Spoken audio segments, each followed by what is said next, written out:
So today, I had a friend who just told me the secret to William Afton's very, very immortal abilities.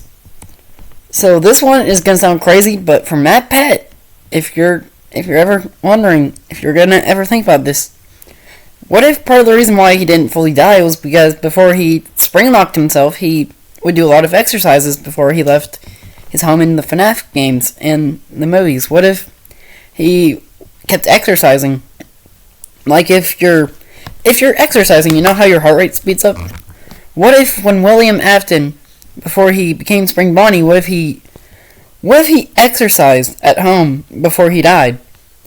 And what if those exercises were his secret to half the reason why the spring lock process didn't fully kill him was because his heart rate was in that healthy zone?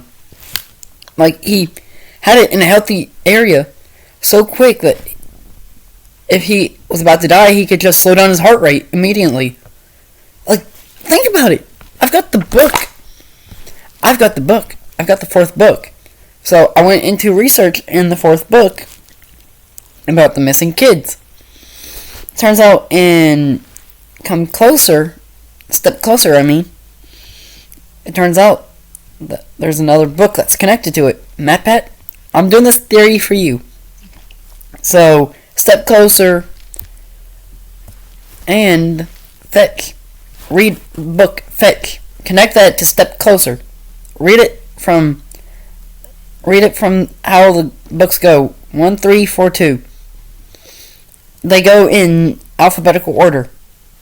So I read after I read the fourth book, I read through half the second book, like Fetch, in my Fnaf book.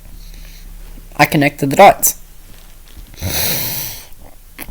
Let's see here. How do I begin this? So basically, every time one of the missing kids lost either part of their face or part of their hands, Purple Guy would connect that to the animatronics. He would watch closely, listen real closely, and he gathered up all the data of how to animate the animatronics so perfectly. He begged Henry, Emily into it, and then William wanted to help build the animatronics. He created Afton Robotics to actually replicate the missing kids who represented the animatronics.